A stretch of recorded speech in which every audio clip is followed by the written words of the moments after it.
circumstance can be granted for it. We're online at Lookuptv across all your social media platforms. My name is Charles Kiage. Let's take a look at the newspapers. Normally at 7:10, we're normally into the news. So at this point, I'd like not to do the newspaper review at this particular point. We're going to jump directly into our news this morning. And again, I do apologize. We're going to keep up with the time this morning. We are sorry we can't give you the newspaper review.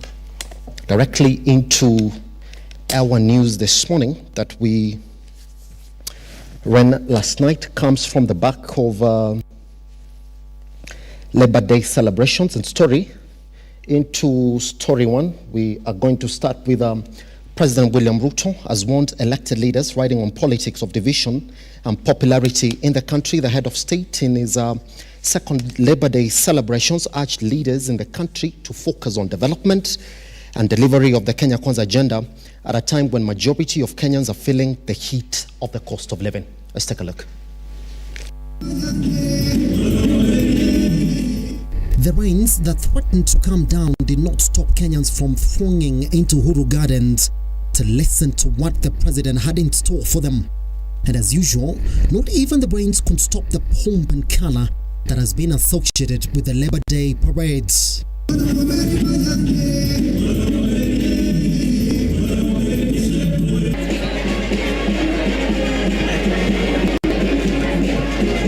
When the head of state took to the podium, however, he did not have soft words for the leaders who had joined him in marking the 59th day Labor Day celebrations. Hakuna haja ya kudanganya. Hakuna haja ya kutafuta umaarufu. Tuambiane tu ukweli. Because those of us who are elected as leaders, we are not elected to be popular. We are elected to serve and to transform our country and to work for those who elected us.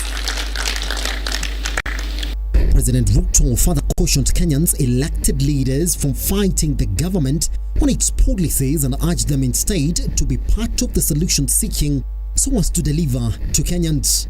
Let us try and be part of the solution. Viongozi waziwe ndio part of the problem. The president using this opportunity to throw a jibe at the opposition who have time and again threatened to demonstrate against the government over its policies which he maintains meant good for Kenyans. Kufanyia maandamano njaa haiwezi kupotea. Mpaka tuende shambani tuzalishe chakula ipatikane kwa wingi ndio tuweze kupunguza gharama ya unga na chakula. On a day that majority of Kenyans expected to get only goodies from the president, politics took center stage in the president's speech. For Inside, Simba, Charles Kiage.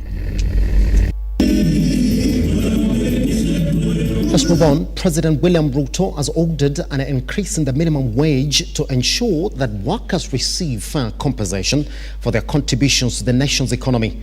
During a speech at the 59th International Labor Day celebrations in Nairobi, Ruto instructed Labor Cabinet Secretary Florence Bore to lead the efforts to increase the minimum wage by a minimum of 6%.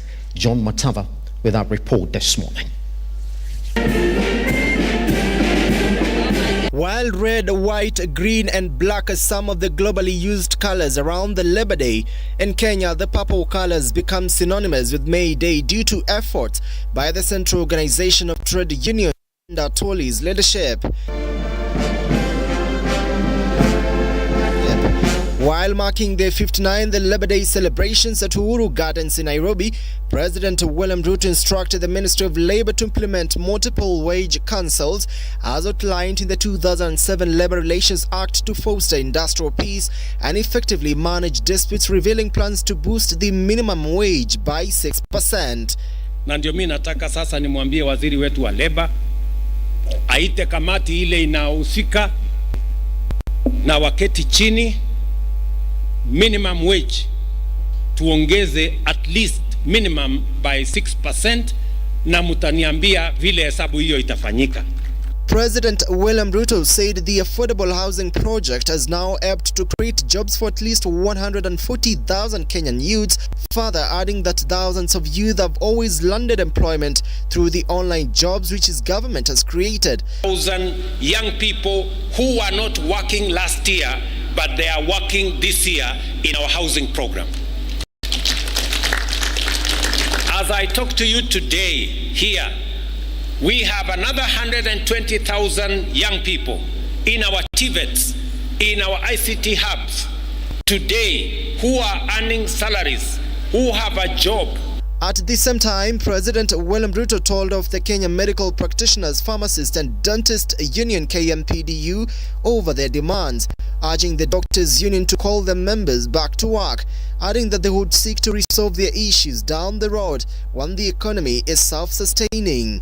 Na ndio nawauliza hata madaktari wetu, tumeweka kwenye meza yale serikali iko tayari kufanya.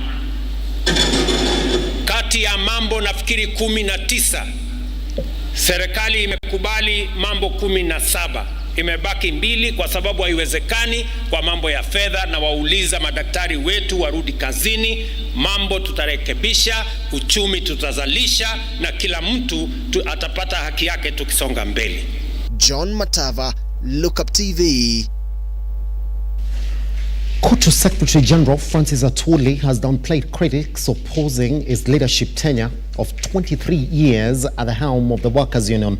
Speaking at the Labor Day celebrations, Atwoli remained adamant that he has restructured working conditions for Kenyan workers using his old age wisdom. Stanley Lugaria attended the feat and now reports. The gallants, fearless fighters, people who set us free from the labor movement. And we must remember them. We must have their history. They were not people who had been appointed by government on various positions and they want to pretend to be labor leaders. Change this on. 59th Labor Day celebrations in the country was characterized by politics in the fete at the Uhuru Gardens podium. In attendance of President William Ruto among other senior government officials, the host, the Central Organization of Trade Unions KOTU Secretary General Francis Atwoli, took the opportunity to downplay criticism from those opposing his leadership at the union. When I hear some people coming out with some suggestions that are irrelevant, unacceptable, and not in tune with the dance that is on the platform currently, Atwoli slammed a section of leaders primarily in the government, urging them to differentiate between a union and a SACCO, owing to the office and job description the duo hold, reiterating his commitment in ensuring workers' grievances are upheld. Your Excellency, we must always remember that Africa, Asia, and Latin America, we attained our independence through the struggle of the trade union movement, including this our country. Atwoli clinged on the fact that Kenya is among other African countries to have attained independence through the trade unions, insisting that the office he holds calls on him to champion labor workers' interests so that they are not exploited by employers, as he urged the president to find a lasting solution with the striking doctors that has crippled service delivery to those seeking services at the public hospital facilities. As I'm standing here, we have a slogan that an injury to one is an injury to all. Sister Jacqueline alishikia kidogo hali ya madaktari wetu, clinical officers. Saa ingine usiku hatulali, Your Excellency.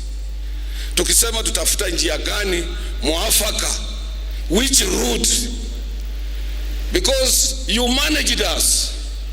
His remarks following a declined honor of invitation by Private Security Regulatory Authority PESRA to attend the labor celebrations, PESRA citing an alleged ongoing forensic investigation concerning the handling of funds totaling to 1.63 billion, alleged to have been deducted from private security guards and remitted to KOTU Kenya. Tunataka tugawanyane na wafanyikazi.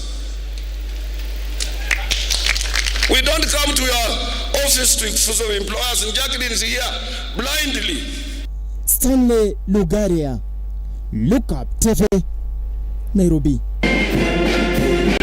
Lugaria Stanley Nairobi Governor Johnson Sakaja has rubbished utterances from a section of legislators from Nairobi who are calling him out and condemning his leadership in the city. Speaking during the 59th Kutu Labor Day celebrations, Sakaja maintained he is not moved by naysayers, assuring Nairobians of his commitment to serve them diligently. The governor further called on Kenyans to respect Kutu Secretary General Francis Atwoli, whose leadership at Kutu faces attacks. Let's take a look. Ambaye atafika hivi karibuni.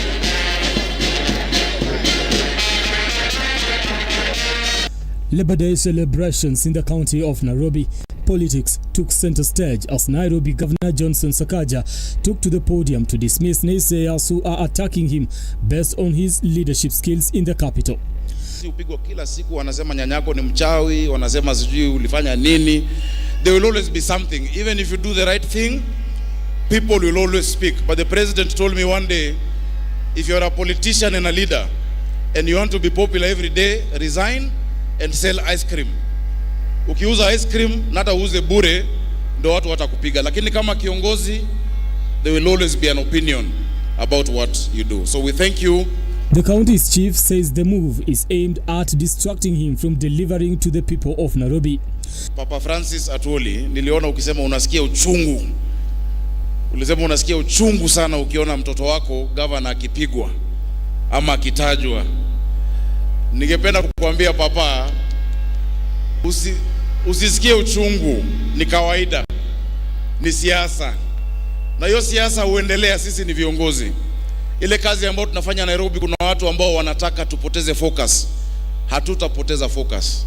We know what needs to be done. We know the progress we are making. So usisikie uchungu. Sakaja also took the time to defend Kotu SG Francis Atwoli, whose reign at Kotu now hangs in the balance after getting attacks from different quarters. Ife moyo pia we papa, wale wametumwa kunichokoza pia ndo wametumwa wale wanakuchokoza. Na itaisha. Hiyo ni siasa ya kawaida, itaisha. Stand strong, stand firm. You're the leader of the trade union movement, not just in Kenya, but in Africa. You must be respected. Francis Atwoli apatiwe heshima yake kama kiongozi wa wafanyikazi katika sio tu Kenya, lakini katika la Afrika. Na pia wafanyikazi wetu wasitumiwe vibaya. We have asked. The push and pull in the city's leadership has been going on for a minute, with different leaders castigating the governor, saying he has failed in his mandate. The leaders, drawn from different sides of the political divide, have been on Sakaja's neck, with Deputy President Rigathi Gachagua lately announcing that he was taking a keen interest in the city's affairs, a move that political pundits argue that is the evidence of their sour relationship. However, Governor Sakaja is on the record saying he has no problem with the Deputy President. The city under the sun has become a hot potato in the political scene. Brian Amuai, Lookuptv, Nairobi. As the country marks the 59th Labor Day, it is not all jolly for Kisumu residents who have witnessed immense flooding across the 8 sub-counties. Kisumu Governor Anyang' Nyong'o further criticized the government for the heavy taxation on hard-working Kenyans. As Majid Hussain now reports, there was a significant low turnout at the Labor Day celebrations in some counties. As the country marks the 59th International Labor Day celebration, there is very little to celebrate in Kisumu following heavy rainfall that has wreaked havoc across the country. Speaking on the celebration day, Kisumu Governor Anyang' Nyong'o has pointed an accusing finger to the Kenya Kwanza government on the ballooning tax and appeals to the national government to take action to solve the menace. In Kenya, we are marking the Labor Day amid a crisis at the workplace. Hard economic times have resulted in redundancies. Those still in employment are surviving by a thread because of ballooning taxes. As we salute our workers on this day, we appeal to the Kenya Kwanza government to relook at their taxation policies and help reduce the cost of living.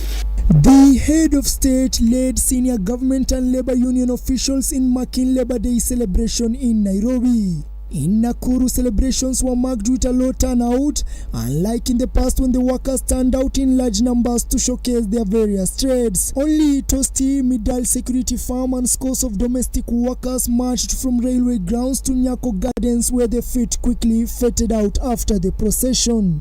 Speaking to the media, the leaders highlighted the pressing need for higher wages, attributing their demands to increased tax and high cost of living.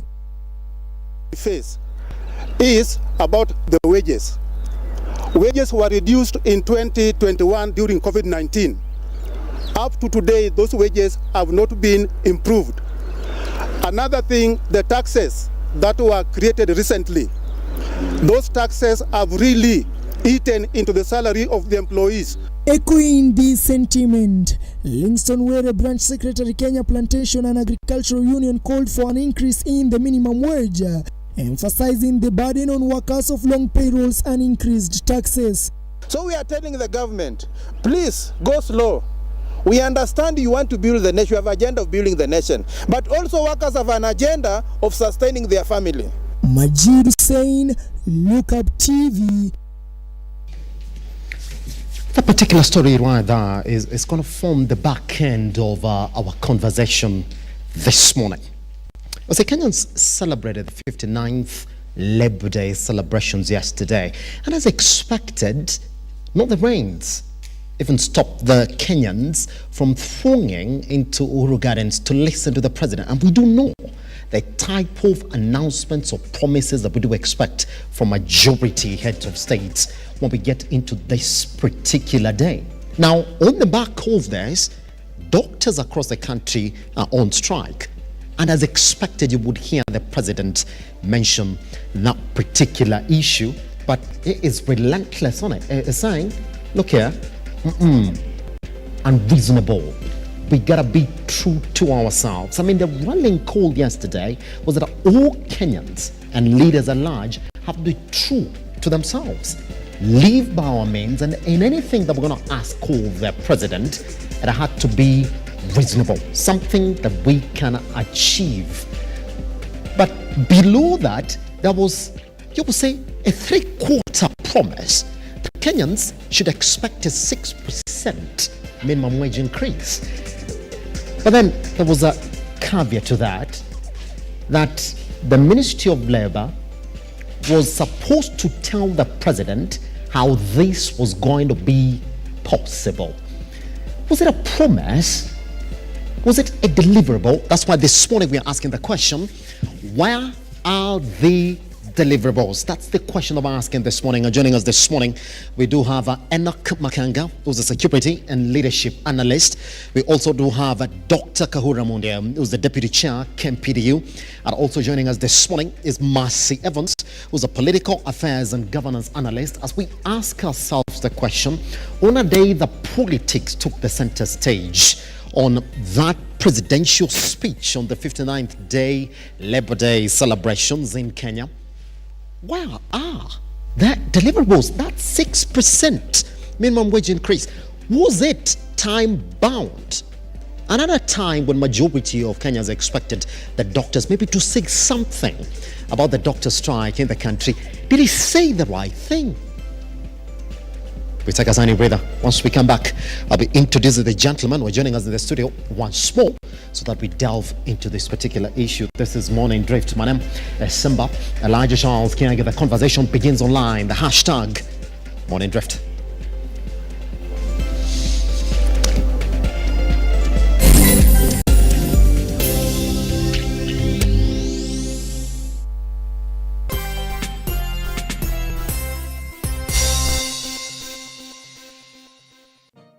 Tatua Tatu ikiwa imeshirikiana na Media Max, ikiwa imeshirikiana pia na Jaguar Foundation. Siku ya leo tumefika hapa Mukuru slums kuhakikisha kwamba wakazi hapa wa Mukuru ambao wamepitia changamoto muda huu wa coronavirus ama wa COVID-19 angalau wanapata kitu cha kutia mdomoni.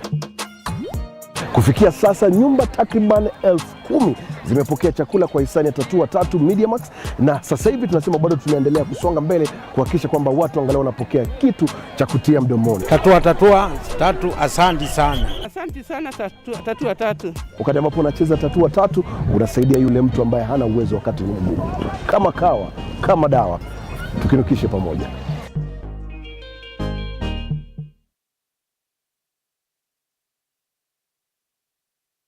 Are you an SME looking for a media partner?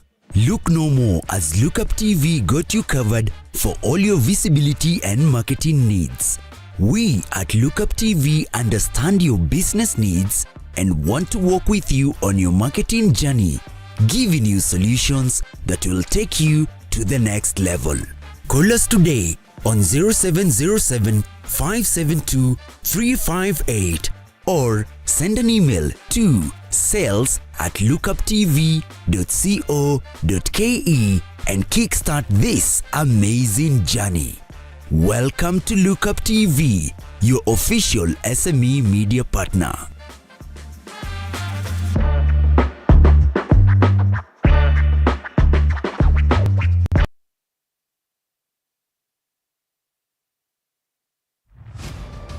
As the night falls, we come to life to bring you a comprehensive broadcast from the numerous events happening across our 47 counties. When it breaks, it matters, and each story is important. If it's Thursday, join me, Nancy Lima, and my able panelists as we break down the law jargons and analyze the Constitution in a way only you can understand. The news cycle never stops, neither does time. We cover each and every sector and present to you factual and accurate occurrences. This is where facts win the day. Join me, Nancy Lima, Ian Keitani, Tuesday, every Wednesday, Thursday, as from 9 p.m. on The Insight, only on Lookuptv.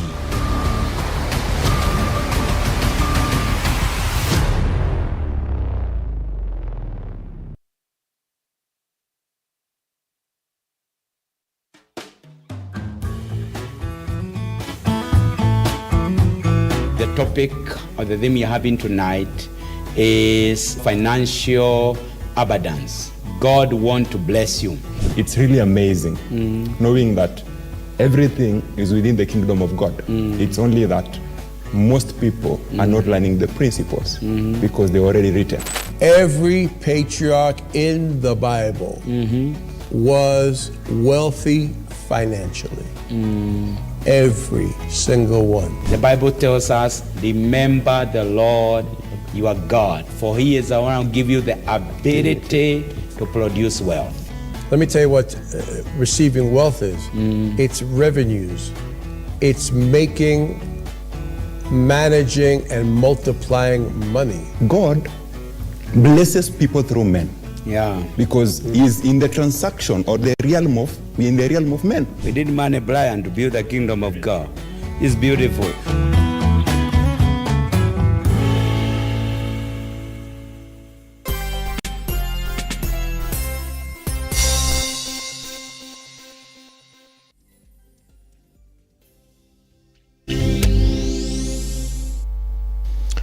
All right. So here's what Kenyans are sure of as we start this May. That the rains across the country will continue. It's a sure bet. In fact, the Met Department has said Thursday and Friday are going to be worse. And Thursday is today. So be informed. But again, Kenyans are sure of one thing again, that maybe the minimum wage in the country is going to go up by 6%. Maybe. Because yesterday, if there was a big takeaway from the president's speech, then the goodie was just on the 6%, the second of its kind for the president, because on his fast, if you do listen to him well, he said, we're trying to figure it out and we're going to make it better. All right, so what else to open like this then is a story that we did yesterday on, if indeed, other than the goodies, what did the president speak about? There was a warning to leaders in the country And before I introduce again the gentleman in the studio, let's take a look at this first story and then come back and start our conversation this morning.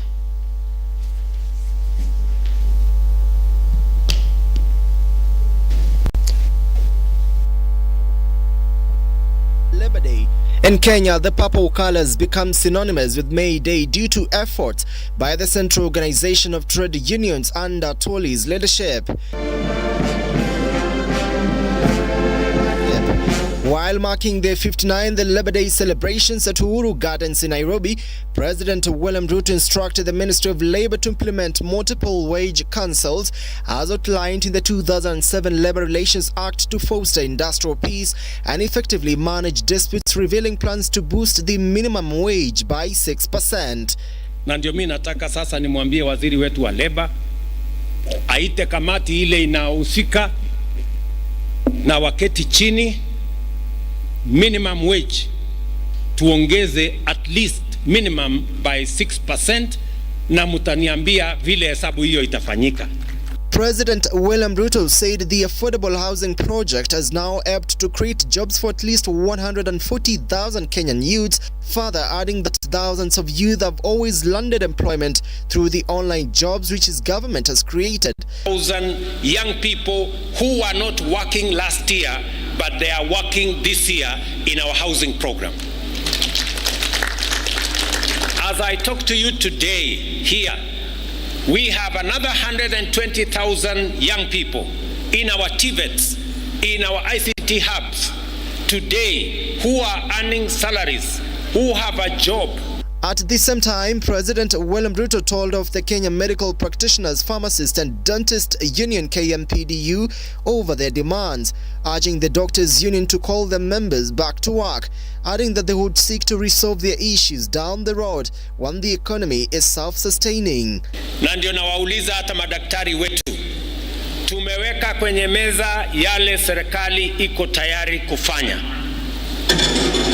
Kati ya mambo nafikiri 19, serikali imekubali mambo 17. Imebaki 2 kwa sababu haiwezekani kwa mambo ya fedha, na wauliza madaktari wetu warudi kazini. Mambo tutarekebisha, uchumi tutazalisha, na kila mtu atapata haki yake tukisonga mbele. John Matava, Lookuptv. So we start like this then. It's a good thing that we do have the the Deputy Chair, KMPDU, with us in the studio this morning, because as expected, the President spoke about that particular issue. But then, let me start then with welcoming the gentleman on the set, Dr. Kahura Mundia. How are you doing, sir? Fine, thank you. Happy to have you around. We do also have Enoch Makanga. How are you doing, sir? Fine, happy to have you around. And also Marcy Evans. How are you doing, sir? Happy to have you around. Good. Let me start with you, Dr. Mundia. Yes, he put you in the address as expected, because we do know exactly how this particular Labor Day celebrations was going to be celebrated. There is a proper conflict between the doctors and the national government as it stands. Did you like what the President said? Would have you liked for him to address it a bit differently, this doctors issue, at a time when majority of Kenyans expected that maybe today the President would have said there's a solution cooking and probably tomorrow they return to work? Well, we hope that was going to be the case, yes. But as usual, there was a lot of rhetoric yesterday, and to the doctors, the issues remain unresolved. And as much as we look forward to yesterday being a Labor Day, doctors ought to have been celebrated for whatever they do, and the solutions would have come out like yesterday and concluded.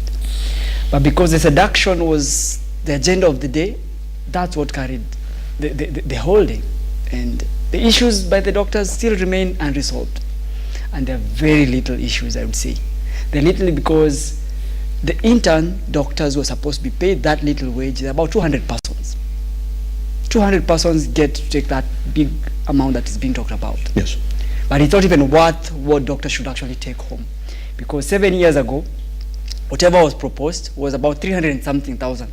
But the SRC approved the rates that will actually exist, that are existing today. And it's the same chief executive officer who approved the same figures that are being revised downwards by about 80%. Yes. That is disregarding the rate of inflation, and it's such an absurdity that it doesn't even make sense, because the work terms have not changed, the tasks, the hours have not changed. So we even wonder why the proposals are being told to the doctor that you have to take a pay cut. And it's the only person, the only cadre which is being affected in the whole country, because we've not seen anyone in the whole country getting an 80% pay cut. So it's such an absurdity, we don't even know what to celebrate about the Labor Day. So doctors have been targeted, we've been told to expect that the economy is not going well, but the doctor should take little as a paycheck. Yes. It's not acceptable. So we're still resolving not to call off the strike and to continue agitating for what is right. Yes. Because doctors deserve decent work, yes, and decent fair terms. Because that is what the president said. They say doctors should get fair pay, not even doctors, all Kenyans should get fair pay. All workers' rights should be protected. We are ready to do the right thing. We should obey the court orders. But why target the doctors and then do double speak? Because whatever you're suggesting is not what is in existence. So doctors' terms of work are very legal, very binding, already registered in court. And we have never been consulted. We've just been told, we're not consulting you, we'll do as we wish, and that's the status of the day. So take it or leave it. That's what we've been told. Guess what? I'll be coming to you on that. Makanga, let me also have you weigh in on this. I mean, how awkward was it for the president to come into these Labor Day celebrations, knowing very well that there's a labor stalemate in this country concerning a very critical sector, healthcare in the country? First, I want to thank you for inviting me. And my honest comment is that, doctors are not just simple people. Yes. These are people that the government has spent huge amount of money training them. Yes. These are people that the top brains we have in the country. And the job that they are doing is not a job that we should not gamble around. Yes. Because the more they are on the streets, the more they've been away. I think if you look at the number of people that have died, I think somebody should be able to tell the president that he needed to just hit the nail on the head and actually tell us what is cooking up, so that at the end of the day, this issue is sorted out. From a leadership perspective, I think the president has given people roles to help him manage the country. And where I really get disappointed is that the president gives people roles, but unfortunately, they again want the president to take up the same role. You know, you've been given a job by the president. So instead of you making sure that you resolve issues, you want the president to come in. I mean, it would have been fair that the doctors are given a hearing. Let's have a team from the Ministry of Labor that can be able to meet with the doctors' leadership and be able to make sure that, guys, this is what we have and this is what you need. Can we be able to meet in the middle? Yes. You know, these guys went to school and they will not be adamant, say, you know, we want this. They are not kids that will say, I promised a sweet, and it's either you give me the sweet or that's it. So, but now when you want to make sure that you resolve issues, the other doctors are their side, labor guys are this side, these guys are shouting, these guys are shouting. I can tell you the person who is suffering here is the common mwananchi. Because right now, as you see, with rains, malaria is just common, yes. Typhoid is everywhere, and these diseases are just coming because of how the situation is on the ground. I was in Western Kenya last week. I'm telling you, it is terrible. It is terrible. It is terrible. It's unbelievable. Yes. Now, our people on the ground, from the Minister of Labor, are the ones who are supposed to tell the president, things are not as you think. On the ground, things are different. People are dying. And from there, the president will have that human heart and say, okay, guys, can we be able to resolve this issue? But at the end of the day, I don't think it's the work of the president to resolve the problem of the doctors. Never. Yes. We have policy people who are supposed to make sure they meet with doctors. Yes. And they're able to make sure that they come to a point where they can be able to agree. Makanga, I like the way you say that it's never the work of the president to get a solution for doctors. But yesterday would have been the best moment for him to say, I need a solution before I address the nation. Because we can't celebrate Labor Day on the back of this stalemate that we have? Makanga, did he fail at it? Because yesterday would have been the opportune moment. Of course, yes. That would have been a deliverable, Makanga. But now the problem is, yes, you know, the people around the president are the ones who are giving me wrong information. That's the truth. Is he open to receiving it? Yeah. Because if the president says, I need a solution by tomorrow, it's got to be a deliverable to the people of Kenya and the doctors when I'm going to address the nation, it would have happened. We've seen it happen before. Yes. The president, let me tell you, the president has solutions to this problem. Yes. I'm telling you. Because at the end of the day, the buck stops with him. Does it? Yeah? Yes. But where we are seeing a serious issue is doctors are making noise aside, and we are not hearing anything from the Ministry of Labor. Yes.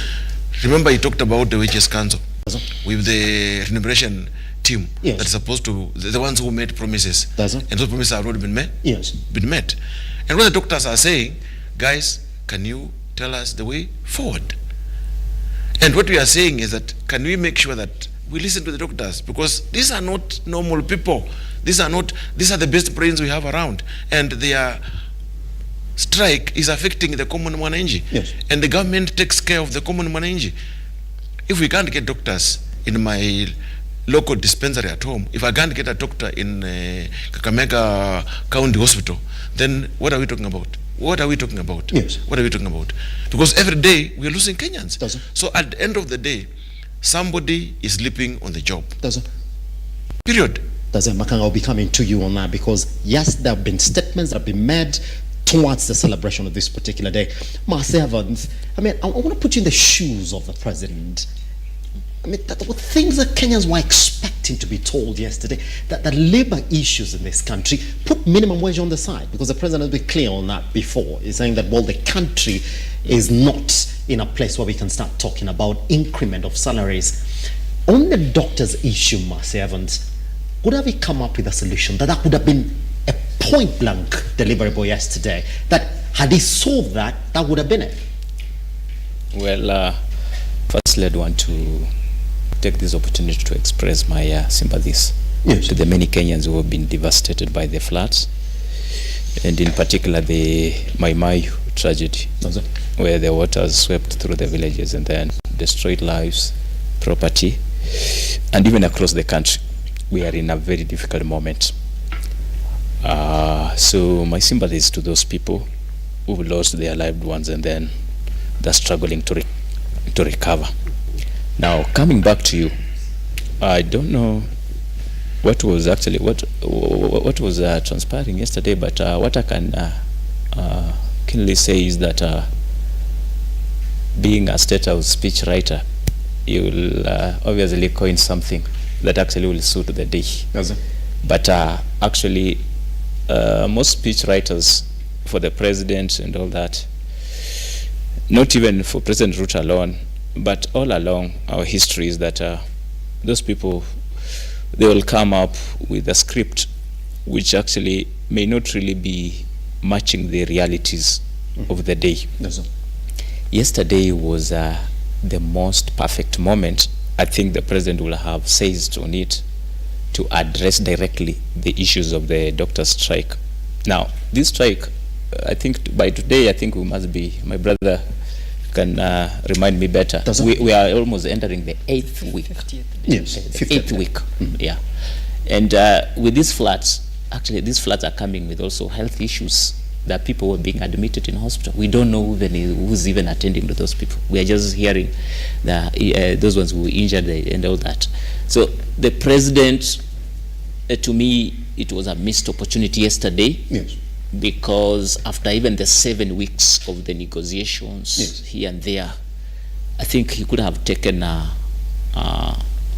that moment and then addressed that issue directly, instead of actually what he did was to repeat the rhetoric that has been going on all along. Go back to work, we cannot pay you, let us live within our means, and those are the stories. I think by that can't actually be able to offer any solution. The other day I watched a press conference by the COG chair, Anne Waiguru, and then the CS Health jointly, and when they were addressing over, I think, the 18 issues out of the 19, it's only that I heard the president talk of 17 there are 2 bending, but then they talked of 1 was bending. But when you look at the whole thing is, our big undoing in the whole matter is communication and genuine, the honesty in the whole thing. Yes. Because if you look at the side of the government, they appear like, when I saw the COG chair in the CS give their statement, it appeared we are lacking some honesty in the communication with the leadership of the doctors, so that they can be able maybe to reach, as my colleagues have put it, where can they come and meet at the middle.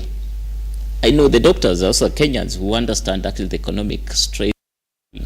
Yeah, and one thing I believe is, if there could be honest communication, I think there are people, doctors are people who could, in their humans, who could also be able to reason. Yeah, they will say, yeah, what we wanted was 206, but if you not, can we be able to meet somewhere? But you cannot say we are giving you 70, and simply because our economic situation can't allow, then if you don't, then I heard there's a lot of cantankerous talk. Yes.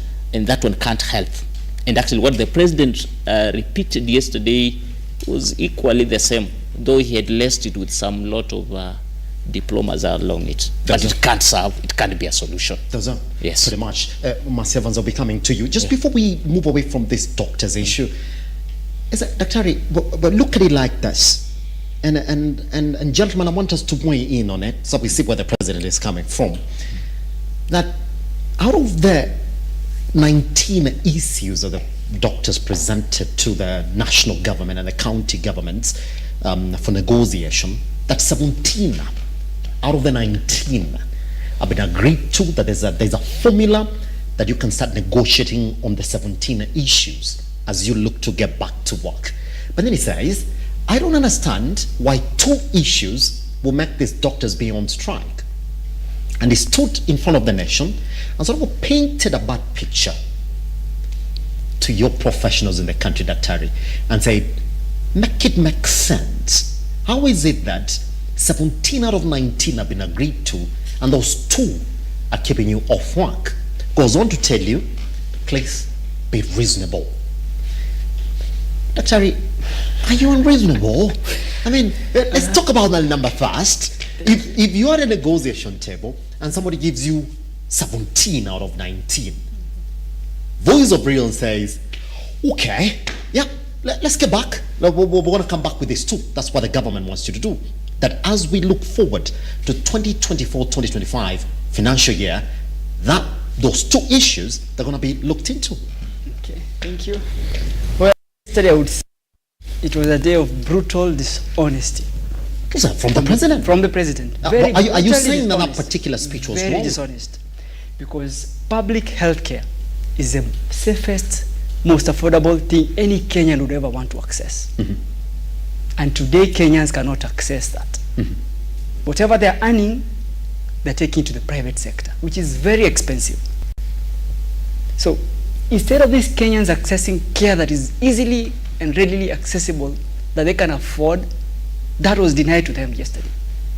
Because the doctors still remain at home and not at work. On the basis of the issues that the doctors... On the basis of the issues I'm coming is becoming honest on it? We talked about the 19 issues. Yes. We talked about them. Yes. And none of them has been addressed. Because in those talks, no one was ready to commit on timelines or costs to the issues.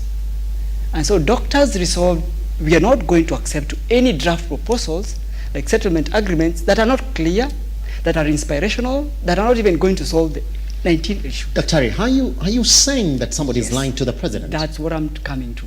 That the 17 items that I talked about are places that we have talked, but there are no values to how we're going to solve those things in the next day. Yes. So come after you sign that agreement, the next day you will not even have a direction as to how to resolve even one of those 17 issues. So the issues remain unresolved. They've been talked about and left hanging in suspension, and other 2, no one was even ready to face them, because they are persons who work in this country, doctors, who take home 0 pay for 7 years. Senior doctors in training, they take home 0 pay. The universities don't want to face them, the ministry don't want to face them, and no one wants to talk about them. Yes. They're told, you're on your own, you took yourselves to see patients, so deal with it. The other issue, which is most critical, is about the junior doctors. Senior doctors cannot go back to work and leave junior doctors exposed to all sorts of vagaries. It's inconceivable as to why yourself as a senior doctor, who knows that one day you will retire and the junior doctor will come to replace you, and you expose them to such precariousness because we have to. The future of the profession cannot exist without the junior doctors. Yes. They must go along with us. Yes. And we care about the juniors because the profession must continue. And these juniors, only about 200 of them, the ones who work in Nairobi, the ones who work in Kisumu or Mombasa, are taking a gross pay of 206 and a net pay of about 140. So the net pay is 140, not 206 as it said about, because much of that goes to the taxes. And the taxes have been increased now. So they probably take home about 130. So most persons get 186 gross. That's about a 127 to 135 net. Yes. So those are the amounts that are being talked about.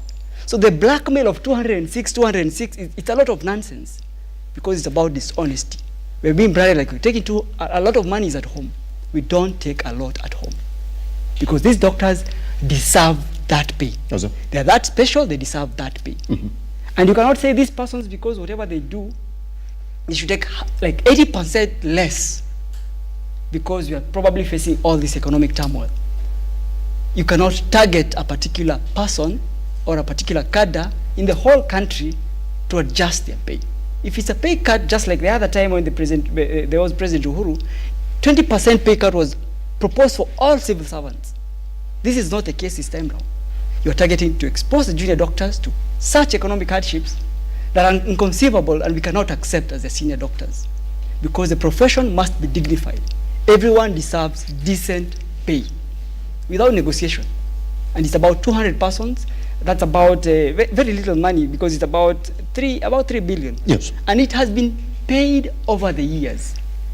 And for that amount to reach that 186, it's not that it started yesterday.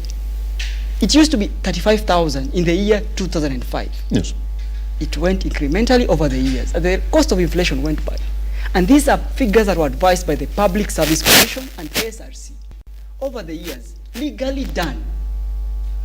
And even when Corona came, the amounts were still payable as we went. Yes. So today, because you want to disturb or distort how labor is accessed, you control how much a doctor should take home because you have an effect that you want to play. So that effect, there are persons behind the scenes who are playing games with the healthcare sector. And we know them, and that's why this is being proposed. It's such an absurdity that we don't even know what to celebrate about. I'll be coming to you on that because then this is Kempidi, you're saying, well, whatever you're getting told by the president is quite inaccurate, that whoever drafted that speech is lying to Kenyans. Now, Sheila, if you can, please, at this particular point, then I want you to move to that particular clip we just played and cue it at that point when the president is advising the Labour Department into getting into the 6% increase in a minimum wage, so that we can make sense of that particular statement, because there's a talking point right there.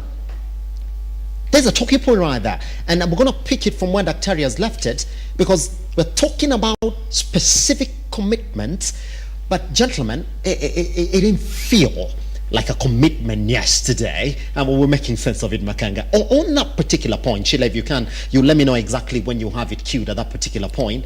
Makanga, if indeed what the doctors are saying is true, that, hey, come on, somebody's not telling you the truth, that all those issues that they're talking about in terms of us agreeing with them, none of them have been agreed upon. I mean, if you look at the COG, they say they've agreed with the doctors. If you look at the Ministry of Health, they say they've agreed with the doctors on the 17 issues. If you hear what the president is saying, that we have agreed. If the doctors are saying, that's a lie. I think, as the doctor said, I'm very disappointed. If at all, what was said at Uhuru Gardens is not what is on the ground. You know, I expected that the people who've been tasked to engage the doctors have a very clear plan on who will do what, by when, put in writing, simple. This thing is just as simple as that. Does it? Council of Governors will do this by when? Salaries and Remuneration Commission will do this by when? Does by it? when? Mm-hmm. Simple. Does it? Now, you cannot go and lie to the president. You tell the president that this has been done when on the ground there's nothing. Are they picking what the president is saying? I mean, Makanga, let's put it like this. I mean, if you're the CS Health, every time the president stands, he said, we don't have the money. I mean, the president tell you, be true to yourselves. We as a country don't have money for the doctors. And Makanga, you're the CS, listening to the president talking like that. What are you gonna do? You can't tell the president that you want to add salaries to doctors now. Let me tell you. Yes. You can promise your child that when I come back, I'll bring you something. Does it? Depends on the tone and honesty.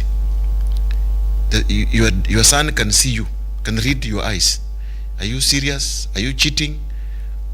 Then when you come, you are very harsh. So that he keeps off, and he knows this one. If I ask my dad, this one I'm going to be beaten. That's it. Yes. So I think that's what the government is doing. Yes. I think the government needs to be very honest in this issue. One, because of the gravity of the matter on the ground. Yes. The first thing, because as we've said, I mean, the person who is suffering is the normal mwananchi. So they must tell the president the truth. And that's why I'm telling you.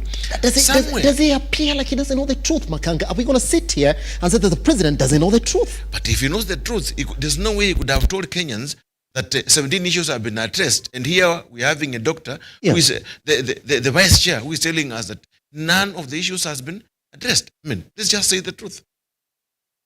The president is saying 17 issues have been addressed. Here, the vice chair is saying the truth of the matter is one. Yes. Nothing has been put on paper. Yes. And we don't know who is supposed to address what. That's it. And at the end of the day, what the doctors are saying, yes, we don't know what we are being told. We're being told. But it's the same president who's saying that we have no money. That we have no money to add to the doctors in this country. So which truth does he not know, Makanga? Is it the truth that there's no money in this country? Or is it the truth that indeed the doctors have not agreed on any issue of the 17?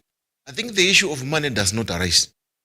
The issue of money does not arise. Yes. We are talking about what is on the table. Yes. What we must agree, me and you, put down, when am I supposed to deliver this, by when, by who? That's simple. That's the main issue the doctors are talking about. Yes.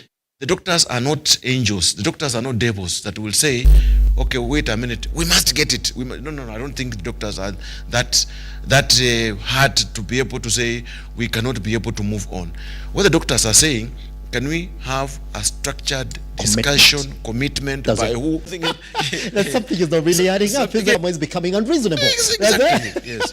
And I'll be coming back to you on that, because the CEOG actually did indicate what you guys agreed upon just before we move away from this doctor's issue. Now, Mas Evans, your task this morning then is to make Kenyans understand what the today.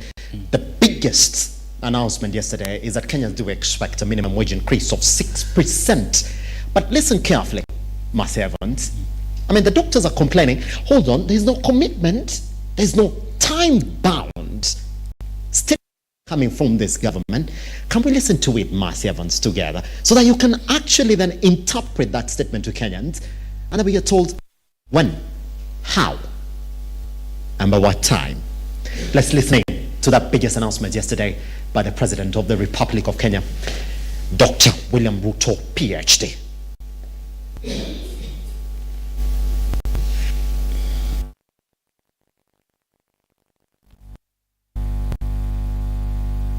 Who elected us? President Ruto further cautioned Kenyans elected leaders. The rains that threatened to come down did not stop Kenyans from... Na ndio nawauliza hata madaktari wetu, tumeweka kwenye meza yale serikali iko tayari kufanya. Kati ya mambo nafikiri 19, serikali imekubali mambo 17. Baki 2 kwa sababu haiwezekani kwa mambo ya fedha, na wauliza madaktari wetu warudi kazini. Mambo tutarekebisha, uchumi tutazalisha, kila mtu atapata haki yake tukisonga mbele. John Matava, Lookuptv. Sheila, we didn't get it right. Kindly cue it at the point where the president is talking about the 6% wage increase. It's Matava's story. Sometimes cue it at the point where he's talking about 6% wage increase, so we can actually get to talk about it. Marcy, as we wait for that particular clip to get ready, why would the president lie? I mean, the doctors are saying you lied. It's not what you're saying. Why would he lie? Some question that was put into Makanga this morning. Which truth does the president not know? Which truth does the president not know? I want to put you in the same shoes of the CS Health and the SRC as well, and the CS Labor. I mean, they're included in policy now. Your boss tells you there's no money. That every little chance that he gets to address the doctor's issue in the country, he says there's no money. Marcy Evans. Would you dare give the doctors money in this country? Well, the most unfortunate part of this back and forth in this whole stalemate is one, as I've said, lack of honest conversation. You realize the doctors are not just coming from the moon and come up with those issues and down tools and then leave the patients suffering. No. This is as a result of the government failing to honor what was agreed, I think, in 2017, 2021. There was a CBA. That is the genesis of the whole thing.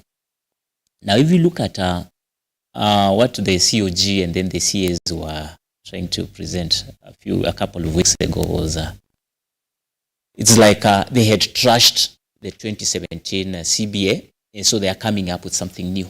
And that's why you can hear even from the vice chair, KMPDU, saying those were not the issues they wanted to be addressed. Yeah?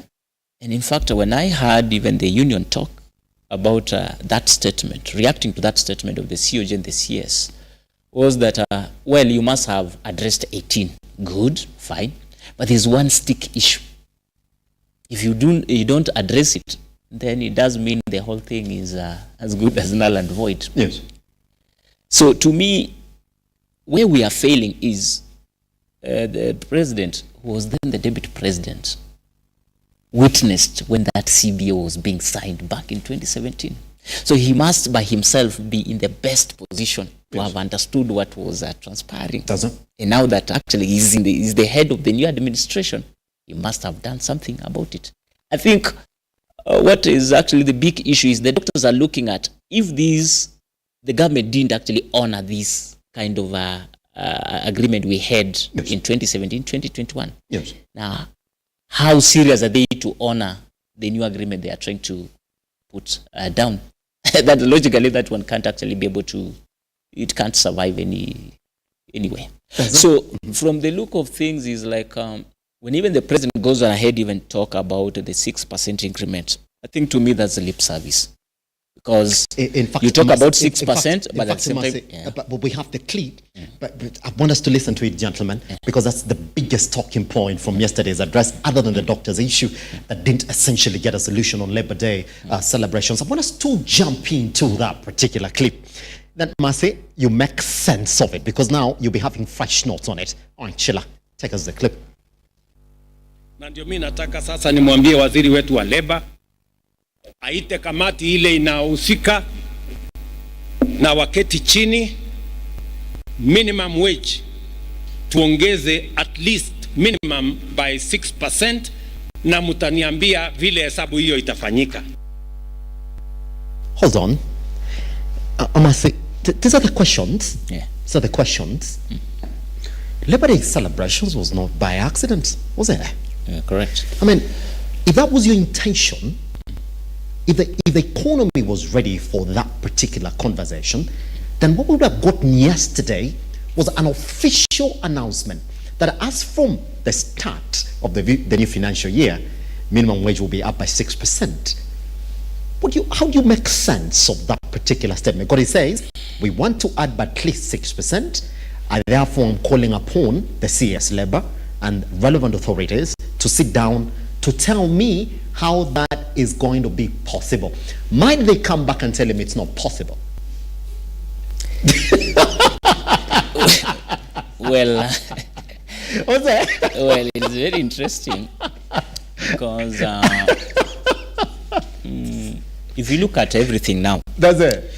When you talk about the 6% and then you mandating the CS labor to That's go it. and look into it and Yes. then maybe consult and see how possible it can be rolled out Yes. or implemented. One, the big issue is how real is that? We are a month to the reading of the budget statement. Yes. So we are already in May. The budget statement is going to be released in a month's time. So already whatever the president is trying to talk about should have been factored 6 months ago when the budget making process started, I think last year, September. Yes. So when he talks about the 6% and we are 2 weeks or 3 weeks to the reading of the budget statement 2024-2025, and then to me, as I've said, it is paying a lot of lip service to the people of Kenya and the workers of Kenya. Yes.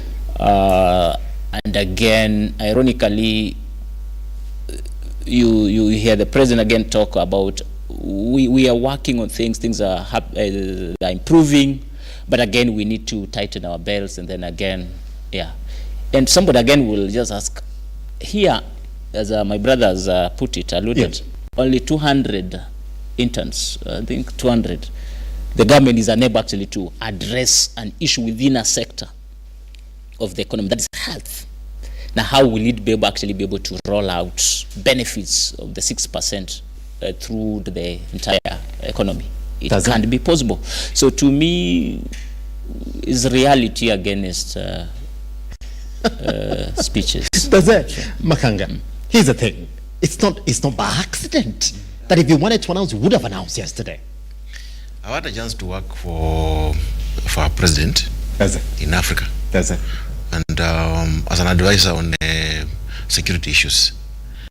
And I can tell you what happened yesterday was very unfortunate. Very unfortunate.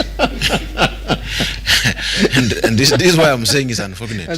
Number one, there is no way the president will come to such a very big function where every person who has come in that function as an employee is expecting something. I can tell you, employees were very disappointed. Yes. There's no way employees will just come to the Labor Day celebrations and you are saying you are going to task somebody. This is something that was supposed to be been done because you are looking upon it. A presidential function, that's why you find if a president is coming to Lookuptv and along the way from State House coming here, he will not go somewhere else. Why? Because the president's itinerary is normally fixed. It's known very well that on this date, you cannot get the president, let me say, in a week's time, 2 weeks' time, never. It can never be. It can never be. So when it comes to making a national address like yesterday, we're expecting that the president could have been briefed by the relevant people, ministries, CRC, guns of governors, so that the president has got a true picture of what he's going to talk about. Number two, the issue of 6%. Honestly, I'm an employer, yes. I will be fighting towards the Federation of Kenya Employees and telling them, I think for us, the minimum we get the increment, the better, because we are able to save something. However, 6% with this economy, surely, can we get serious? You know, there are things you look at it as if you are laughing at employees. Employees have gone through so many problems. I mean, we just had COVID, it ended, and now we had other problems. Now look at now what's happening. Now the rains have messed up everybody. People have moved out. You are being told you move to a higher ground, and nobody's telling you which is that higher ground. And when you go that higher ground, nobody will take care of your children. How do you get them to that higher ground? The statement is you move to higher ground, full stop. The statement ends there. And nobody does not explain actually what is happening. And all these things are revolving on leadership. And people trying to look at what is ahead, risk management, what is ahead, and what can we be able to tell the president the truth. So to me, where I'm getting disappointed that is that these guys were supposed to tell the president the truth on the doctors issue, period, finished. Number two, on the issue of salary, a lot of things happen on the background before that increment is done. I can tell you for free. Yes. A lot of things happen. Yes. You have to involve private sector alliance. You involve the Federation of Kenya employers. Yes. You have to put this thing on the table. You have to bring in the union. People have to really look at it from an economic perspective. Some mathematics has to be done. So the issue is you cannot just come up and say 6%. Never. Never, never, never, never, never. As far as remuneration is concerned, we are talking about across board. We are talking about all factories. We are talking about Kenya, the whole of Kenya. You talk about 6%, and you just say, tentatively, it cannot happen, my friend. This is something that requires people to sit down, and I can tell you, if you take it from an economic perspective, yes. Let me tell you, the team will come and tell the president, it is in fact, now it should be minus. Instead of saying plus 6%, it is minus. As things stand now. But the question is, if these guys come and tell the president, it is minus, it's minus. Is he going to come back yes, and yes. say? Will he come back and, so that's I'm telling you, this is something that 1 week too. These guys could have told the president that we are coming to State House to come and brief you what is on the ground. And that should have happened.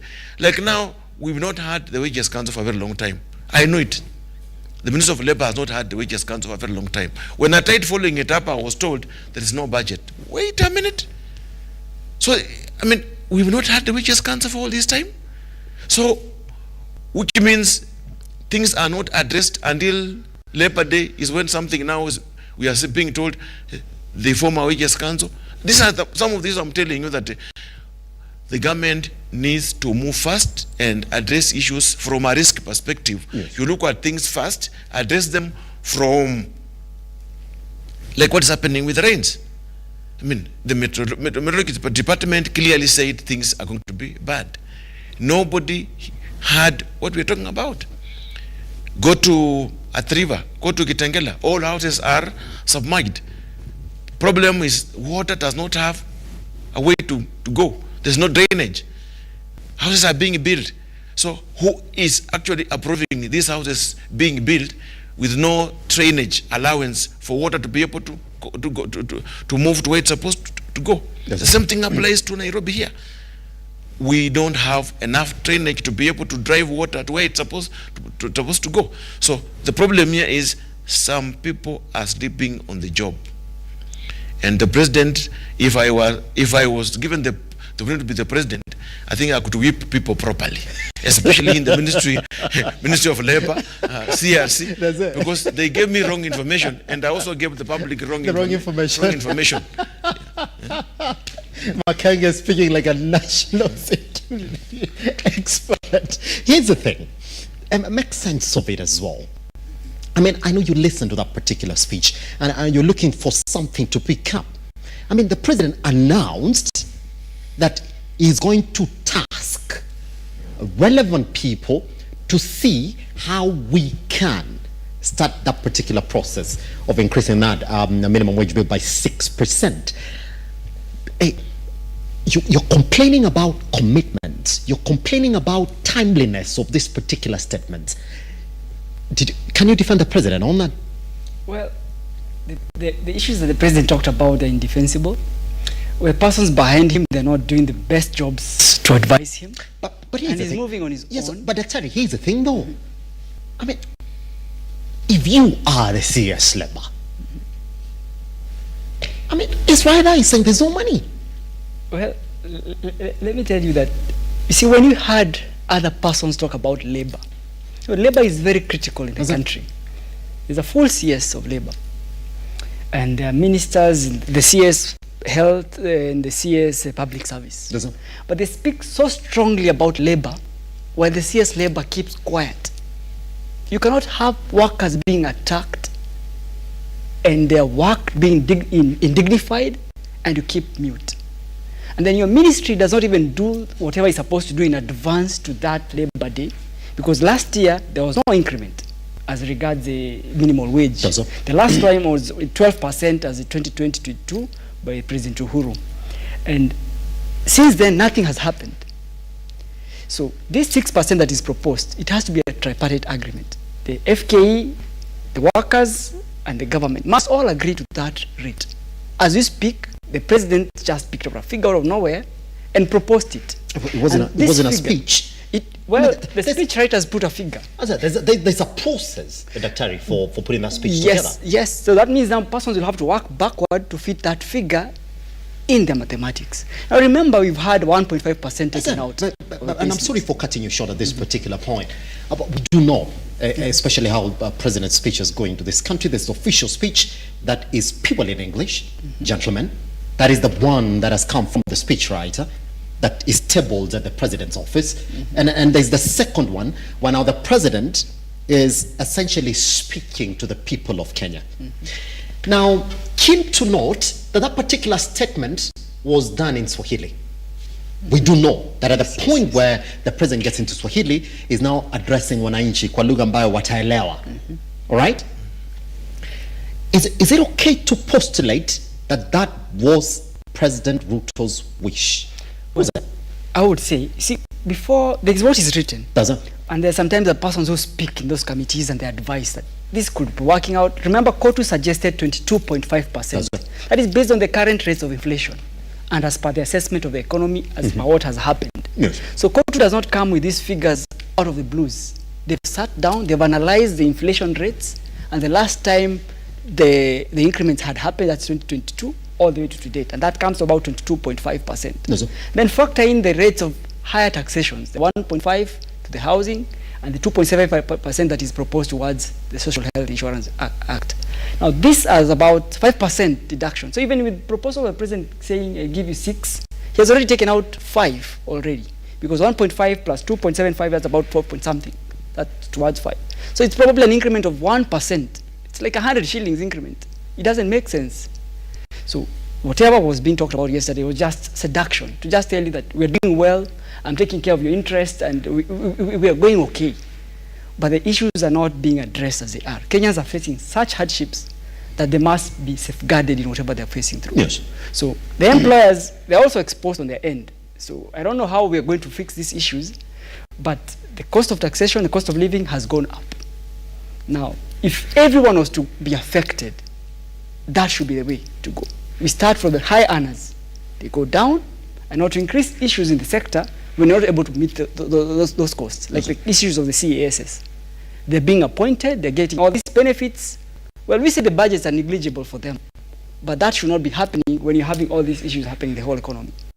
So we should all be undergoing that cost-saving measure. Yes. All of us, not just pick on the doctors. Why not pick on the police? Yes, why not pick on the judges? Why not pick on the MCAs? Why pick on the junior doctor? The whole country. And this junior doctor is about that 200 number.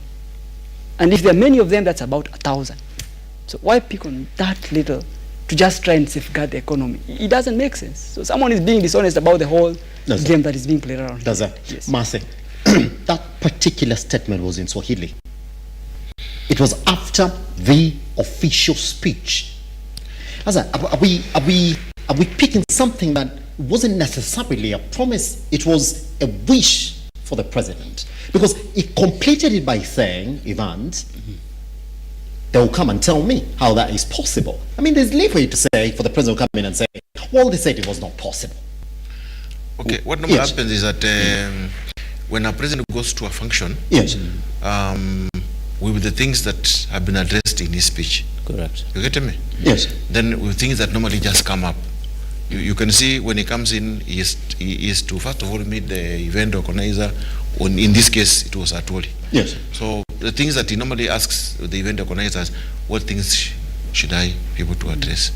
So that he has a picture of the actual things that are two things. You remember, for example, during Moi's time, Moi could come and stop over like in Kawangware here, and you could see him saying, nimepita hapa nasikia kuna pombe, watu wanakunywa pombe hapa mingi sana.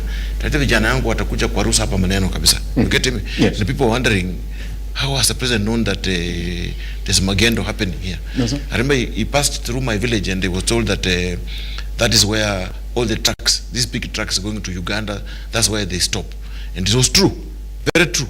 that market was called Chimoi. Yes. And you could get all the trucks from Mombasa. That is stopover. That's it. So what was happening? Umalaya, that was the first thing. Number 2, people selling fuel. Number 3, other things, funny things happening. You see, so there's some booming business taking place. So when President came there, he said, I'm told this place, this and this, and people were wondering, how can the President be able to know this? So what happened is that when the President goes to a function like that one, first of all, he gets intel from NSIS. This is the main problem. Talk about everything, but don't leave this one out. That will be a brief for the day. Exactly. So now, maybe the person who read the speech did not cover that. I'm suspecting that now, after getting a briefing from Atwoli and the security team there, I think it became now a thorn in the flesh that he must be able to address. However, I think, to me, the problem here is, honestly, if you've been given the job as the CS Labor, this year, they are supposed to brief the president properly what is on the ground, and a proper speech be aligned to this event. That at the end of the day,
that one I can tell you for free.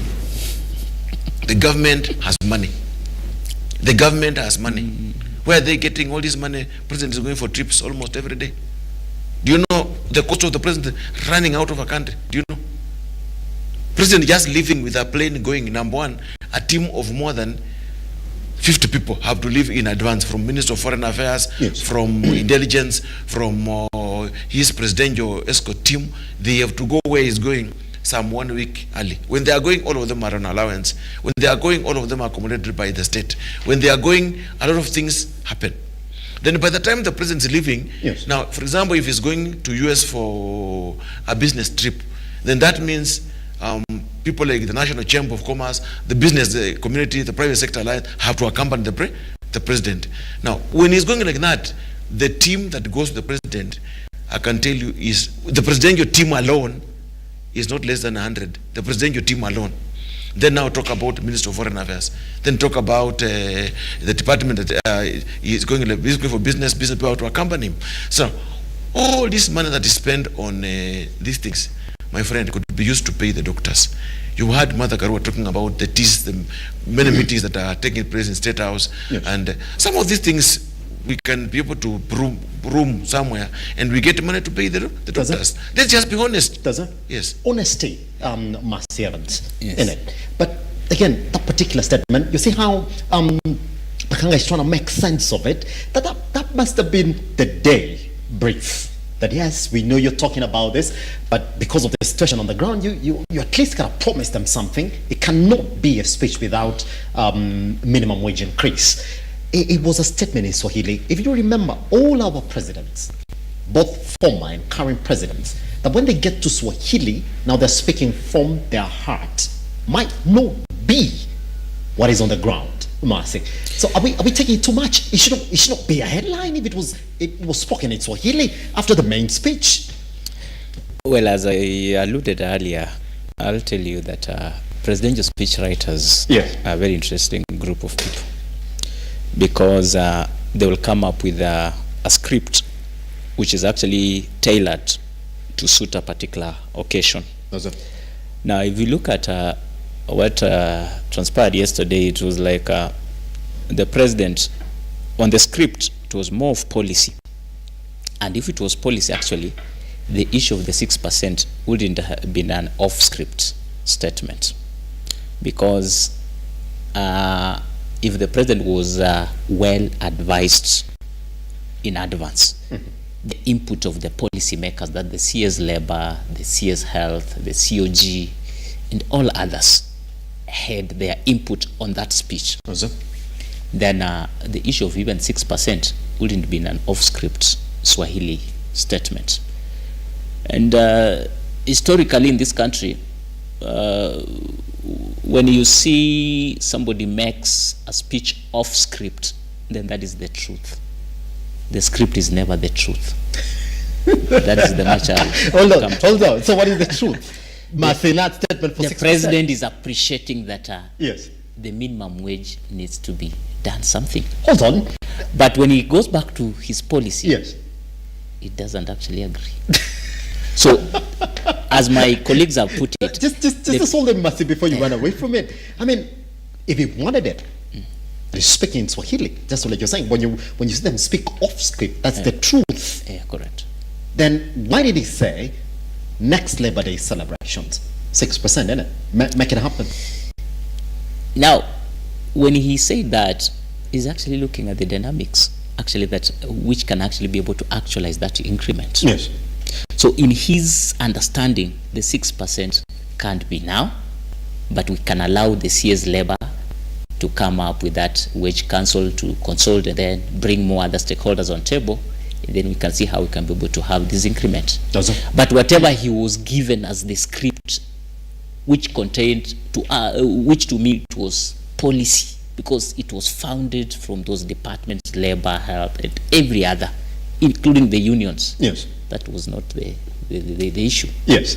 You go even to countries, democracies like... Mercy, I want to hold your statements right there, because you've essentially just hit the nail on the head, that when you hear the president speaking Swahili off script, that's the truth. Guess what? We're going to come back with Mercy Evans so he can clear his sentiments. Correct. But there's a man under siege. Gentlemen, his name is Francis Atwoli, a man who represents workers' unions across the country. Yesterday stood up and says, all those guys who were fighting him, they were shenzi sana. And he called them now, washenzi nyinyi. Guess what? But he says one thing, that currency that is in this country is wisdom because of his age and the time that he spent on that particular seat. That's why you can say that Francis Atwoli should go. He's here to stay because the counsel that comes with his wisdom is unmatched in this country. True or false? Once we come back right here on the Morning Drift, looking for the deliverables in that Labor Day speech. Where are they? This is the Morning Drift.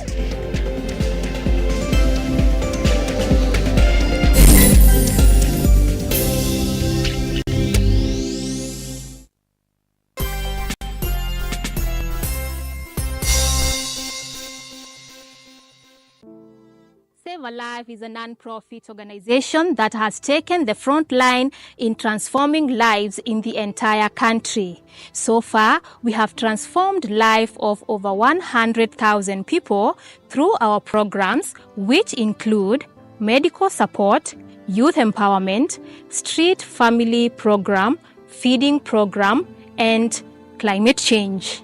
Join us today as we transform lives.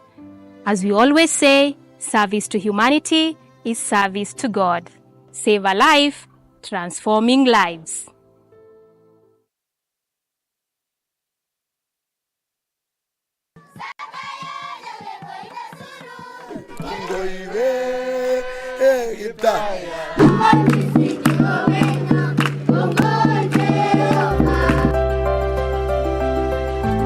Tuko hapa Kaptara. Tunataka kusema asante sana Loto Foundation kwa mambo mazuri ambayo wameweza kutufanyia leo. Wakaaji wa hapa Kaptara, wakaaji wa hapa Salawa, wakaaji wa hapa Mujukuo, mpaka wakaaji wote ambao wanatoka hapa Baringo County. Naambia Loto Foundation asante kwa kazi nzuri wanayofanya. Mungu awabariki. Foundation. Every time you play Lotto, 25% goes to the Lotto Foundation, which supports our fellow Kenyans through various causes. Thank you for your help. Together, we are changing lives.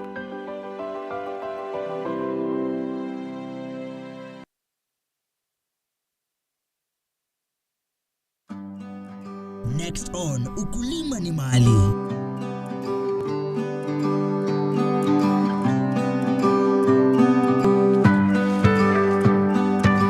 Leo tuko hapa tunataka kujua kuhusu kahawa. Hii kahawa ndio imetupeleka shule. Yes. Ndio imetusaidia tuanzishe biashara zetu kulingana na ile mapato wazazi walikuwa wanapata kwa kahawa. Tunaweka mbolea twice a year. That is in the month of July and late October. Unachuna kahawa yako pole pole ikiwa live na uchague ile imeiva kabisa, ndio uache hao wengine waendelee kukomaa. Kahawa ni kitega uchumi cha nchi yetu ya Kenya. The only thing is hope, determination na kufanya kahawa yako kazi, uitunze vizuri, usikufe roho. Ukulima ni Mali, every Sunday at 4 p.m.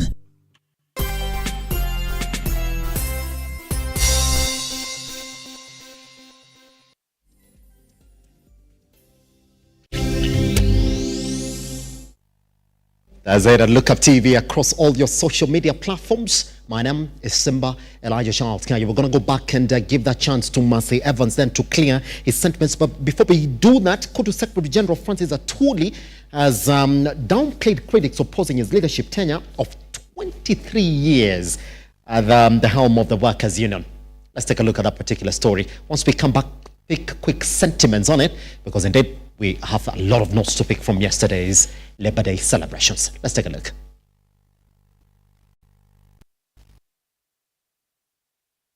Listen to what the president had in store for them. And as usual, not even the brains could stop the pomp and color that has been associated with the Labor Day parades.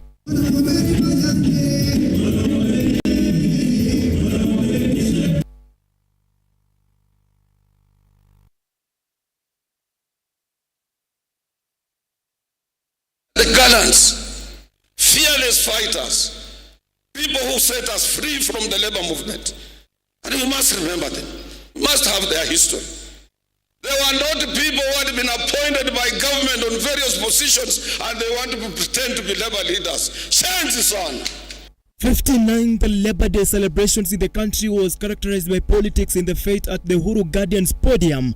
In attendance of President William Ruto among other senior government officials, the host, the Central Organization of Trade Unions Kotu Secretary General Francis Atwoli, took the opportunity to downplay criticism from those opposing his leadership at the union.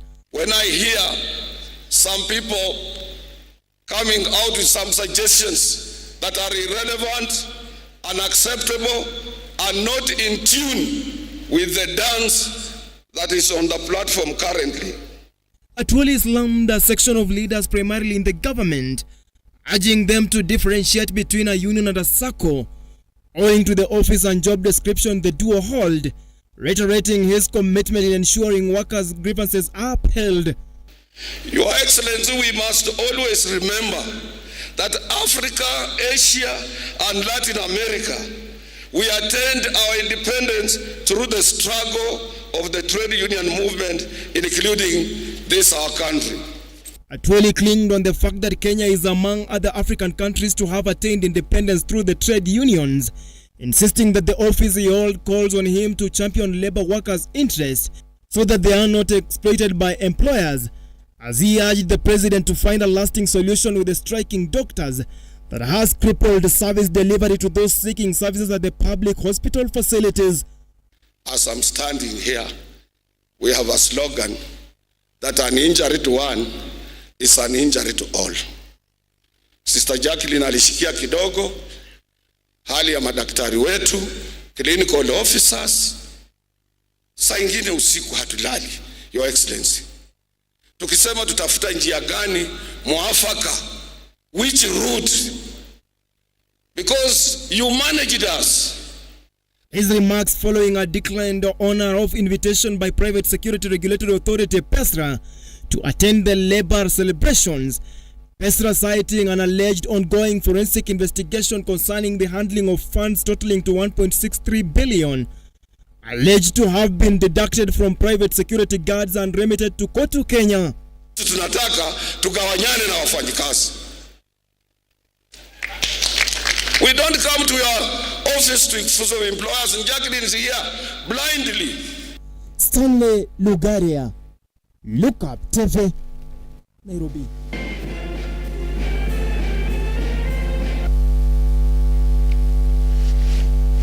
Right, that's it then.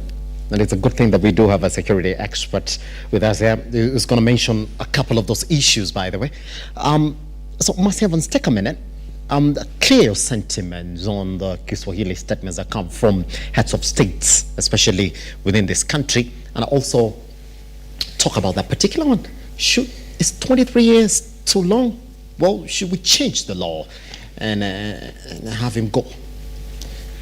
You know, a speech is a tool by leaders actually to message the agenda to the people. Yes.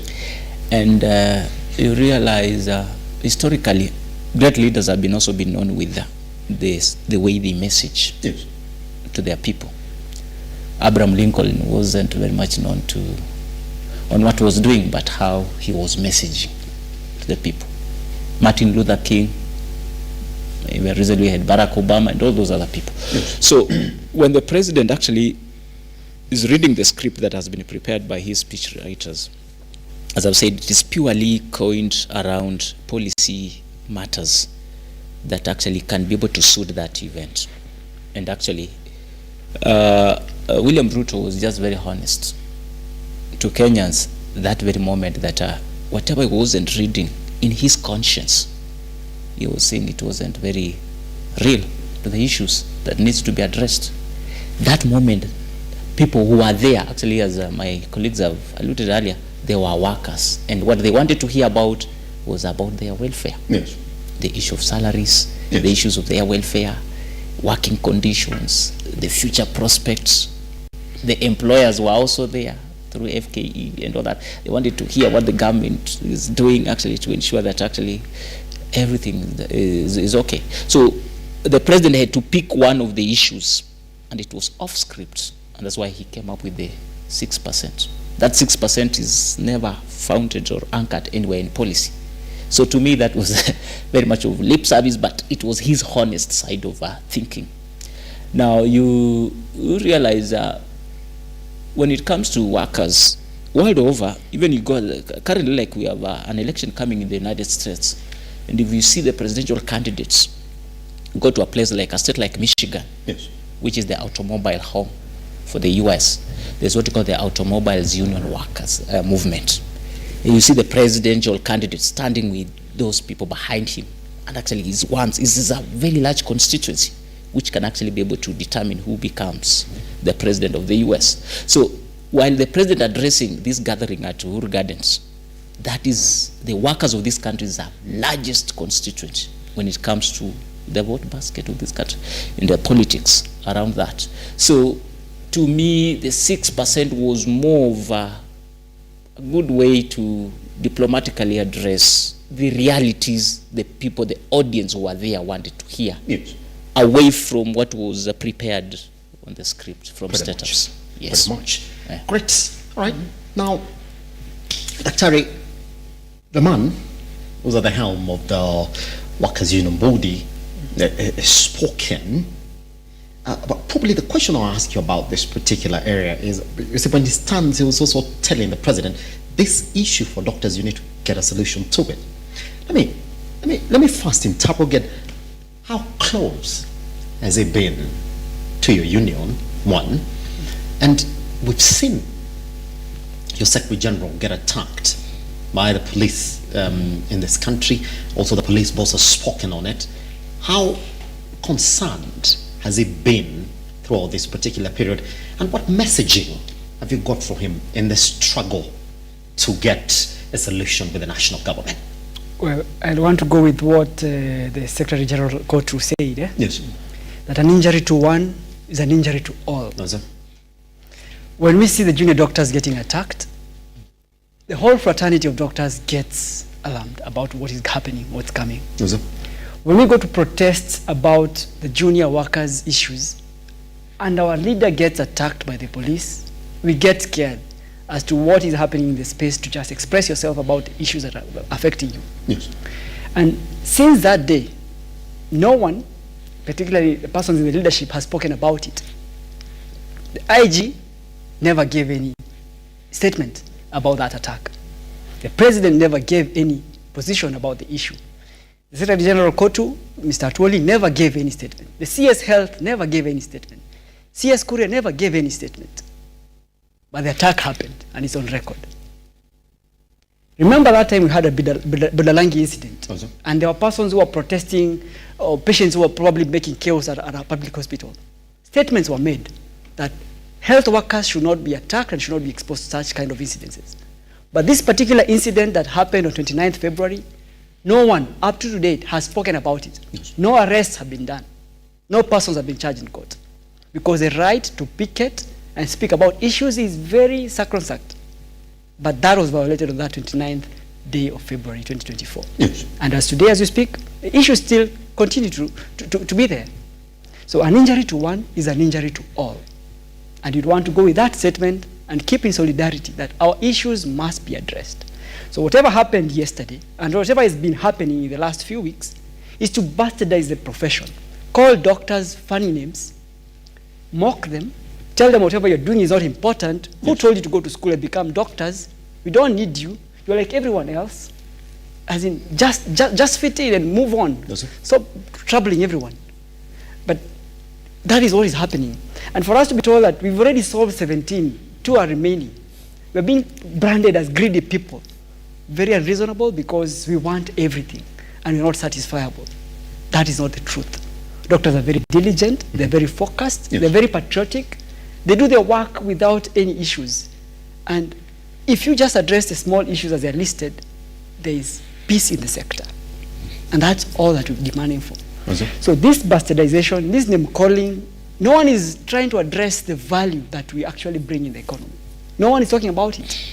But until Kenyans realize that they cannot afford care, that's when they'll wake up. Today, as you go to the public hospitals, you will not see any doctors. You cannot get admitted in a private hospital and pay for a full month pay. You can't. Even the middle classes people, they cannot.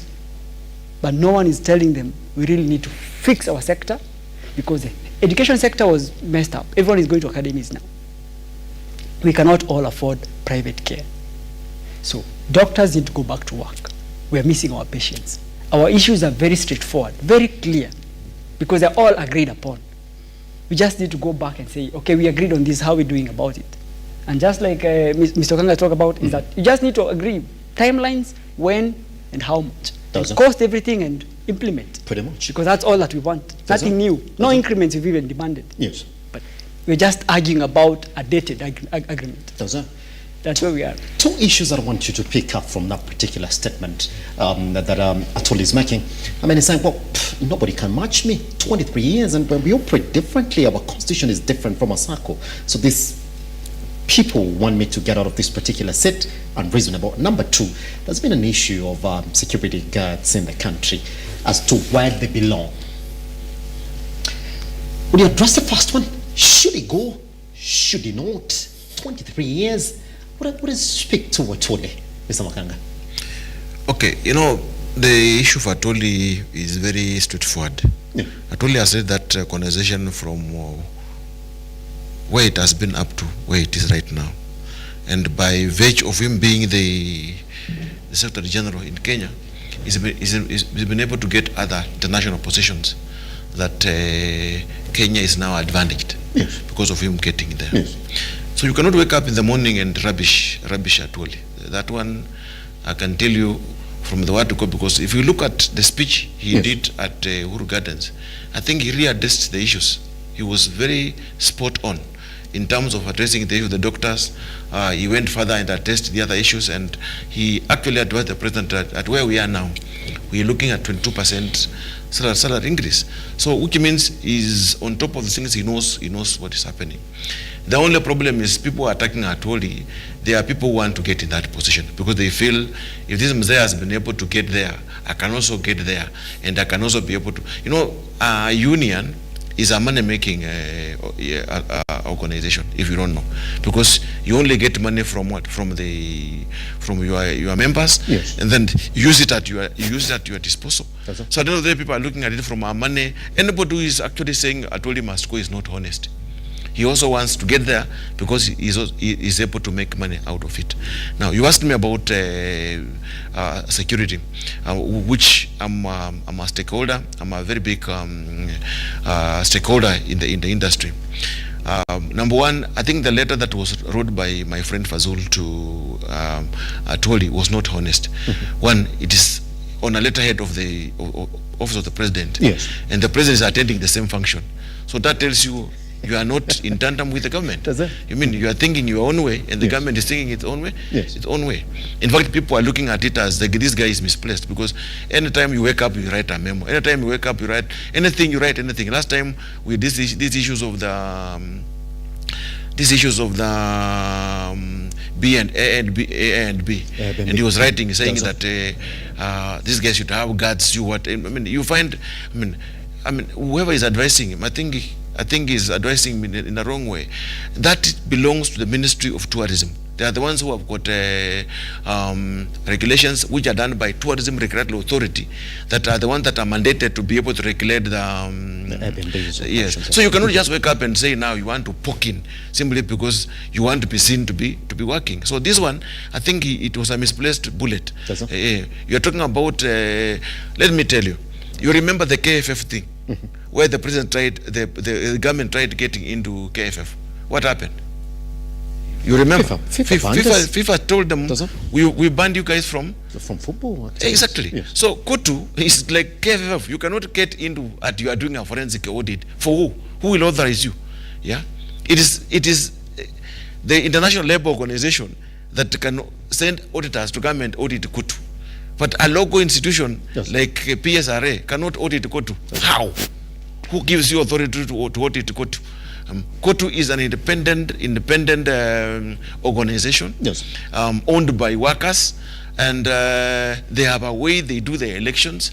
Like the union stewards are the ones who actually meet and elect their. And I can tell you for free, don't be surprised at Atwoli being elected again. If they fire him, what matters here is now you air your views through your shop steward, because the election is college. It's like what happens in the United States, where the actual people don't vote for the Secretary General. They are your elected leaders who go and appoint the what?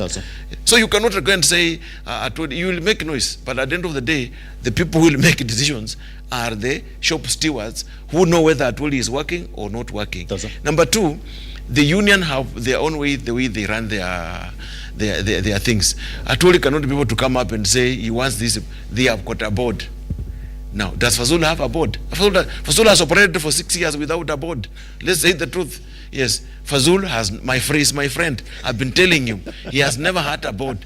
He runs that thing like his personal property.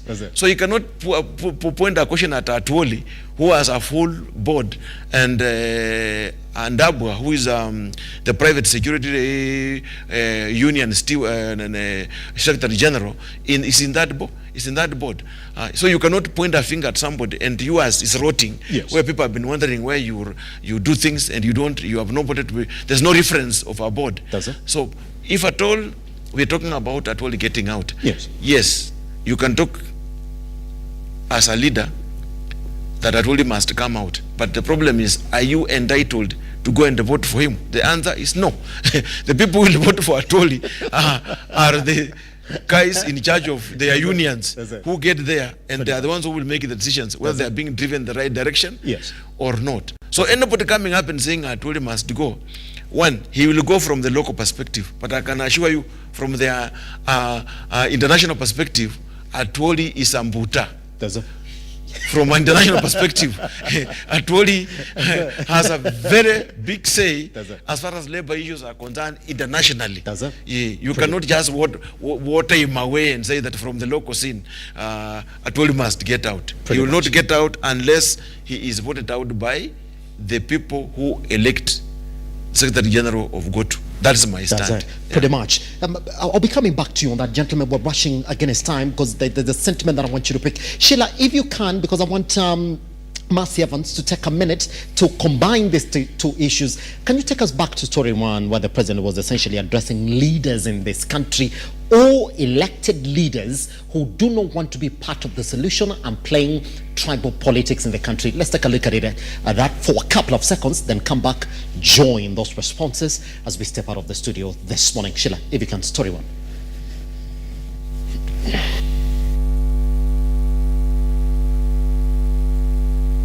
Into Uhuru Gardens to listen to what the president had in store for them. And as usual, not even the brains could stop the pomp and color that has been associated with the Labor Day parades.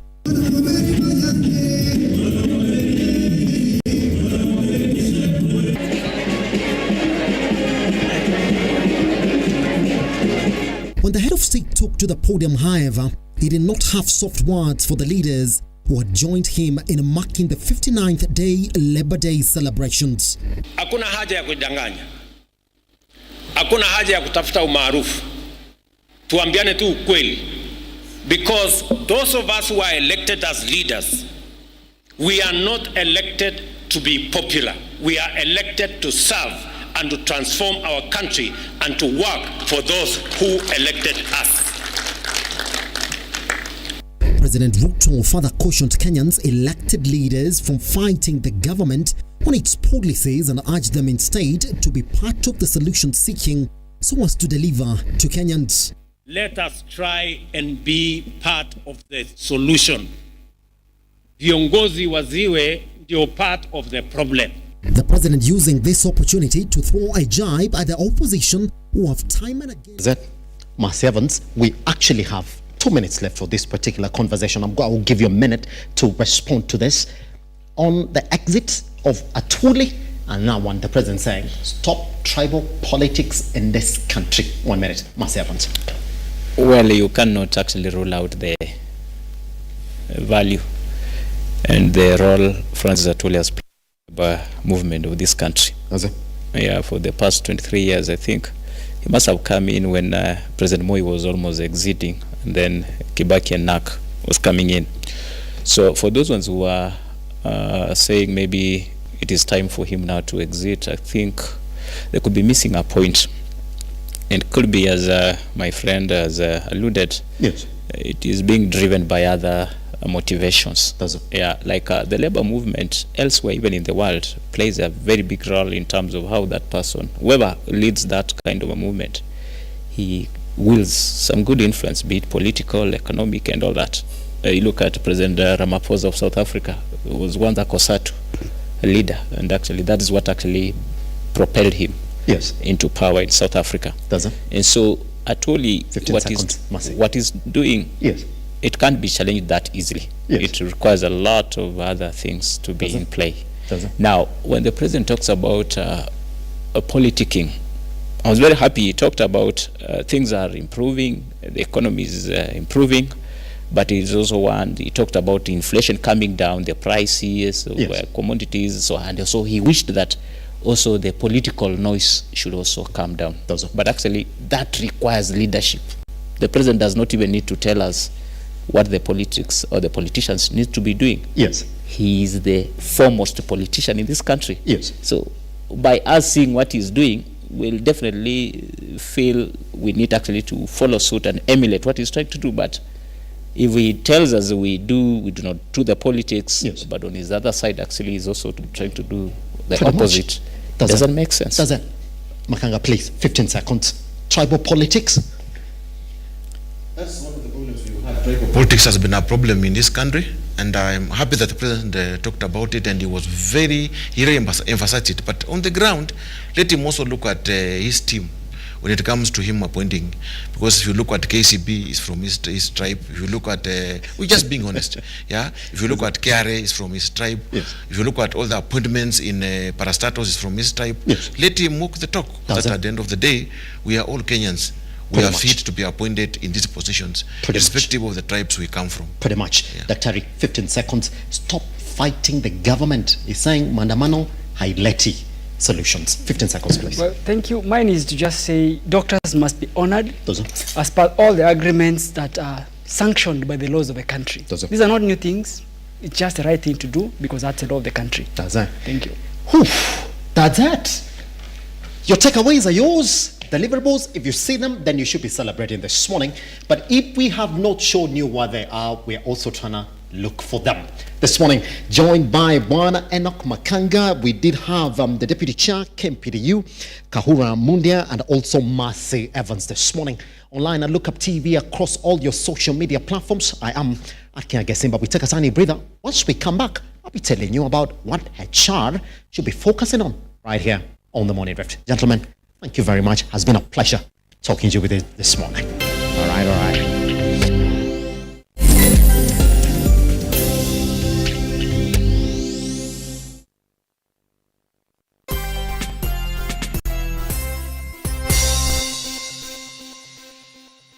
Jamaa jo, mazena inflation jo na hii mafuta venye mepanda jo, mmefika at the right time. Mimi nakwambia wachezaji saa hizi tu ni kutoka hapa, kuingia mtaa, kutengeneza sima, wadishifiti, alafu tutane grao. Leo tuko katika